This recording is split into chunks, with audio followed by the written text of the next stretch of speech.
بالله من الشيطان اللعين الرجيم بسم الله الرحمن الرحيم الحمد لله رب العالمين اللهم صل وسلم وزد وبارك على صاحب دعوة النبوية والدولة الحيدرية والعصمة الفاطمية والحلم الحسنية والشجاعة الحسينية والعبادة السجادية والمعاصر الباقرية والعصر الجعفرية والعلوم القاذمية والحجج الرذوية والجود التقوية والنقاوة النقوية والهيبة العسكرية والغيبة الإلهية يا قائم بالحق يا صاحب العصر والزمان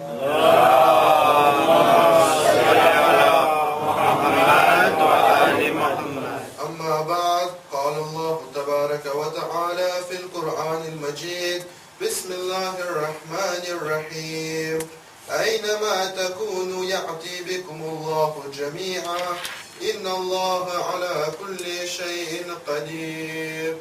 محمد صلوات اللهم صل على محمد وآل محمد.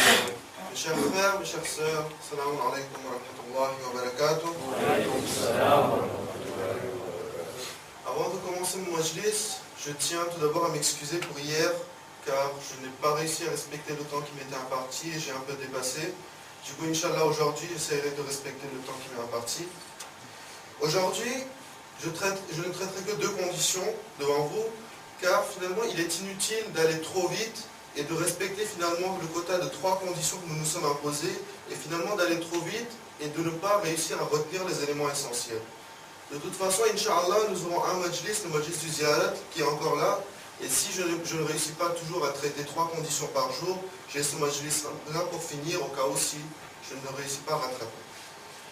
Nous sommes en train de discuter des 30 conditions que l'imam Zaman va nous imposer lorsque nous irons vers lui. Lorsque nous dirons, Ya Imam, nous voulons faire partie de votre société, Ya Imam, nous voulons faire partie de vos partisans. Sur la base du verset numéro 148 du Surah Al-Baqarah, où Allah subhanahu wa ta'ala dit, Aynama takunu, où que vous soyez sur terre, que vous soyez sur la mer, que vous soyez sur l'air, que vous soyez même pas sur terre, que vous soyez sur une autre planète, où que vous soyez, Ya'ati bikumullahu jami'a, Allah vous ramènera tous vers lui. Inna Allah ala kulli shay'in qadir, car certes, Allah détient le pouvoir sur toutes choses. Nous avons vu qu'ici, Allah subhanahu wa ta'ala a dit que lorsque le Qa'im apparaîtra, lorsque le Zuhur et Qa'im arrivera, Allah subhanahu wa ta'ala nous amènera vers lui. Et ensuite, ce sera notre devoir d'être justement tel que lorsque nous irons vers lui et que nous dirons nous voulons faire partie de votre société et que l'imam Zaman nous dira voici mes règles, mes conditions, nous dirons instantanément j'accepte, je suis capable de me fier et de suivre ces conditions et donc de faire partie de votre société. Nous en étions arrivés à la condition numéro 10. La condition numéro 10 que l'imam nous imposera est la suivante. L'imam nous dira, vous ne perdrez jamais espoir dans les difficultés. L'imam nous dit de toujours garder espoir et de ne jamais être désespéré. Pourquoi l'imam Zaman impose cette condition? C'est une promesse que l'imam prend de nous. C'est une promesse que vous ne perdrez jamais espoir. Pour quelle raison? Eh bien, nous avons la réponse dans le Coran al-Majid, Surat al-Zumar, ayat numéro 53. Allah subhanahu wa ta'ala dit, La taqnatu min rahmatillah. Ne désespérez pas de la miséricorde du rahmat d'Allah subhanahu wa ta'ala. Ensuite, comme Rasul Khuda sallallahu alayhi wa sallam l'a dit si bien, Inni tariqum fikum al-thaqalayn, qitab Allah wa idrati ahl bayti. Je vous laisse 2 choses importantes après mon départ. Le livre d'Allah et mes ahl bayt. Donc ce n'est pas possible que je cite Coran et Majid et que bien sûr je ne cite pas un rivayat des ahl bayt. Donc pour appuyer cette condition et pour justement montrer pourquoi l'imam Zaman nous dira tu ne perdras pas espoir dans les difficultés, citons un rivayat d'imam Ali alayhi salam qui dit Al-Ya'su qunutu tafrid. Que veut dire l'imam? L'imam Ali alayhi salam dit le désespoir est la base et la racine qui peut mener jusqu'au blasphème. Que veut dire le blasphème? Le blasphème veut dire tout simplement, na'oudhu billah, dire n'importe quoi sur Allah subhanahu wa ta'ala. Un exemple tout simple. Parfois, lorsque nous sommes, je ne dis pas forcément nous, mais en général, lorsque nous sommes parfois dans des difficultés, lorsque nous sommes soit en difficulté financière, soit nous avons des problèmes dans la famille, etc., parfois, il y a des mots qui sortent de notre bouche que nous ne nous rendons pas compte de ce que nous disons. Parfois, nous disons, ah, de toute façon, Allah, il ne m'aime pas. De toute façon, Allah ne me regarde pas. Il ne regarde qu'un tel ou un tel. Moi, il ne s'occupe même pas de moi. Ça, c'est une forme de blasphème. Car une des qualités de Allah subhanahu wa ta'ala, c'est Sami'ul Basir. Ça veut dire quoi? Qu'il est l'essence même de la vue et de l'entendre. Il est impossible qu'Allah n'entende pas quelqu'un faire doigt. Il est impossible qu'Allah néglige quelqu'un. C'est une des qualités qui est indissociable de l'essence de Allah subhanahu wa ta'ala. Le fait que nous, lorsque nous devenons désespérés, nous disons, ah, Allah n'écoute même pas mes doigts. C'est une forme de blasphème qui peut même mener à un guna qui est très grave, qui s'appelle le shirk. C'est pour ça que l'imam Zaman dira, vous ne perdrez pas espoir dans les difficultés. Nous avons donné l'exemple du Coran al-Majid et de l'imam Ali alayhi salam. Prenons une illustration de cela dans la vie aujourd'hui. Il y a quelques mois, un jeune homme a été martyr en Syrie en protégeant le haram de Bibi Zainab salamullah alayha.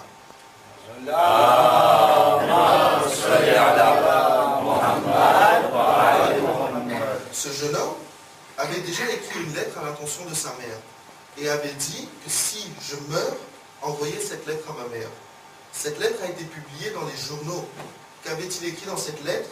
Il avait écrit « Ô mère, lorsque je suis parti de la maison dans le but justement de protéger le haram de Bibi Zainab salamullah alayha de ces mécréants de l'État islamique, tu m'avais dit « Ô mon fils, rappelle-toi d'une chose, rends-moi lorsque le jour du jugement arrivera et que je serai face à Bibi Sayyida Fatima Zahra salamullah alayha,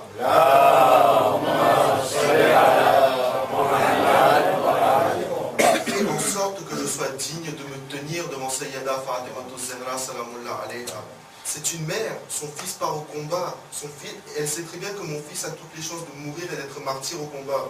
Elle dit, fais en sorte que je sois digne d'être en face de Sayyida Fatima Zahra, que je ne sois pas la tête baissée devant elle.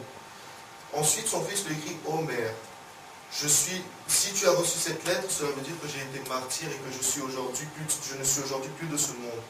Ô mère, ne te lamente pas, ne pleure pas, mais sois heureuse, car je suis mort dans la voie de l'imam et je suis mort pour protéger le roseau, le haram, de la fille de Sayyida Fatima Zahra, Jnab Zainab salamullah alayha.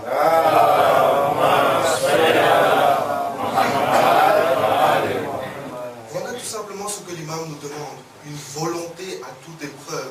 Ce n'est pas parce qu'un membre de notre famille a été martyr ou est mort que nous devons être désespérés d'Allah subhanahu wa ta'ala ou d'imam. Cette mère, effectivement, ne s'est pas lamentée et a dit avec fierté, mon fils est mort dans la voie de la justice et dans la voie du droit chemin, dans le sirat al-mustaqim.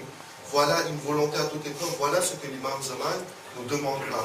Ne pas être désespéré, car cela peut mener au blasphème et cela peut mener à dire na'oudhu billah, n'importe quoi sur Allah subhanahu wa ta'ala, et peut mener au guna du shirk, ce qui est contraire bien sûr au principe même de la société d'imam Zaman. Ensuite, la deuxième et la dernière condition que nous traiterons aujourd'hui, l'imam Zaman, 11e condition, l'imam dira, vous ne poursuivrez pas un ennemi qui est en fuite et vous n'oppresserez pas un prisonnier. Avant de développer sur cette condition-là, je voudrais vous dire trois choses. Du temps de Rasul al-Khuda, ce sont des principes de Rasul al-Khuda. Le premier principe de Rasul al-Khuda, en guerre, dans le cadre de la guerre, Rasul al-Khuda a toujours dit que la guerre se limite au champ de bataille. Tout ce qui est en dehors du champ de bataille, il n'y a plus de guerre. D'où nous avions vu la condition numéro 9 hier. Vous ne tuerez pas les innocents. C'est la même chose. Voilà le principe de Rasulullah sallallahu alayhi wa sallam. Il dit que la guerre se limite au champ de bataille, c'est-à-dire que vous n'irez pas plus loin. Vous faites la guerre juste jusqu'au champ de bataille. Dès que vous sortez du champ, il n'y a plus de guerre. Deuxième principe de Rasulullah sallallahu alayhi wa sallam.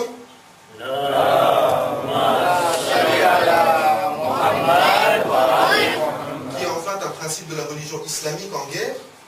nous savons que dans la religion islamique, chaque péché a sa punition qui est bien déterminée. Par exemple, en ce qui concerne le vol, lorsque un musulman commet un vol, tout d'abord, la première punition, c'est une amende. Ensuite, il y a ce qu'on appelle une récidive, c'est-à-dire s'il n'arrête pas de voler alors qu'on lui dit constamment arrête de faire.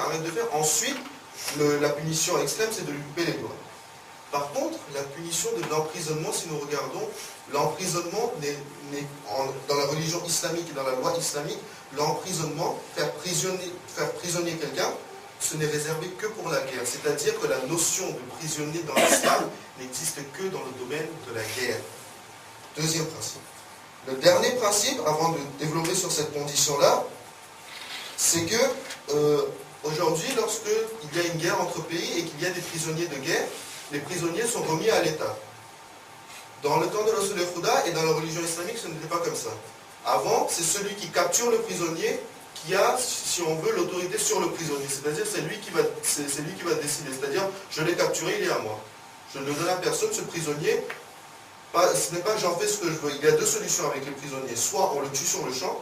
Si j'ai fait prisonnier quelqu'un, soit je le tue sur le champ, soit je le fais faire mon esclave. Je vais devenir mon esclave. Et dans ce cas-là, lorsque nous faisons devenir un prisonnier esclave, là aussi, le Rasul al-Khuda édite des règles bien spécifiques. D'où la condition de l'imam, vous n'oppresserez pas un prisonnier. Pour illustrer cette condition-là, nous devons remonter à la première guerre de l'islam, c'est-à-dire Jang Badr. Lorsque Jang Badr fut terminé et que Rasoul et ses compagnons gagnèrent la guerre contre les mécréants de Makkah, il y a eu des prisonniers de guerre. Le Rasul al-Khuda, lorsque ces prisonniers ont voyagé avec le Rasul al-Khuda, ils sont revenus à Madina. Quelque temps après, ces prisonniers, juste en voyant le comportement de Rasul al-Khuda, se sont convertis à l'islam. Quelque temps après, un des partisans demanda à un des anciens prisonniers, ô ancien prisonnier, dis-moi, on t'avait fait prisonnier de guerre, c'est-à-dire que tu étais prisonnier finalement de l'armée de Rasul al-Khuda. Alors en théorie, tu devrais détester Rasul al-Khuda, car il t'a fait prisonnier, finalement son armée t'a fait prisonnier. Alors explique-moi pourquoi tu t'es converti à la religion de l'islam, pourquoi aujourd'hui tu es un partisan et tu suis Rasul al-Khuda. Ce prisonnier répondit, écoute, lorsque j'étais prisonnier de guerre après Jang Badr, durant tout le temps où j'étais prisonnier, je n'ai jamais eu l'impression d'être un prisonnier. Pourquoi?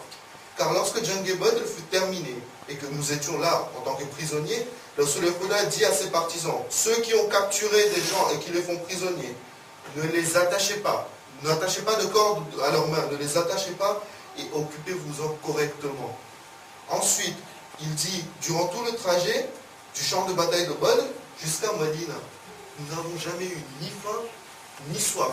Toute la nourriture et toute l'eau qu'ils avaient, ils la partageaient équitablement avec nous. Nous étions prisonniers, ils étaient nos maîtres, nous étions leurs esclaves, mais ils partageaient équitablement leur nourriture et leur eau avec nous. Nous n'avons jamais eu la sensation de faim ni de soif. Muhammad wa alayhi Muhammad salawat.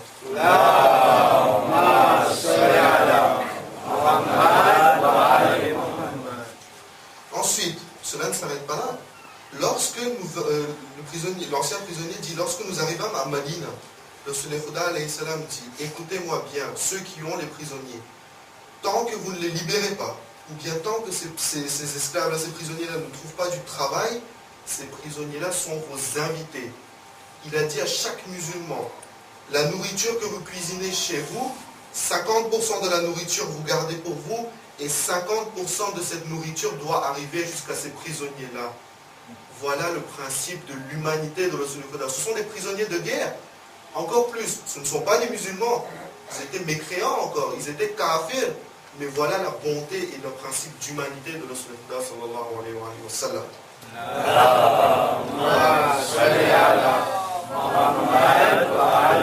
Et cette dernière partie est vraiment marquée d'une pierre. Et nous voyons que l'imam Zaman va suivre les principes de Rasul. Et s'il suit les principes de Rasul, ce qui va être le cas, voilà qui sera notre imam Zaman. En dernier lieu, Rasul al-Khuda, que dit-il? Il dit, si vous voyagez avec un prisonnier et que vous n'avez qu'une monture, par exemple vous n'avez qu'un cheval ou qu'un chameau, si vous voyagez avec un prisonnier, vous faites monter le prisonnier sur la monture et marchez vous. Ne montez pas sur la monture sous prétexte que vous êtes le maître et il est prisonnier. Faites-le monter sur la monture, ne le faites pas marcher. Vous prenez la peine de marcher, mais lui ne le faites pas marcher. Voilà le principe d'humanité de Rasul al-Khuda envers un prisonnier de guerre, je vous le rappelle, envers quelqu'un qui était encore mécréant, je vous le rappelle.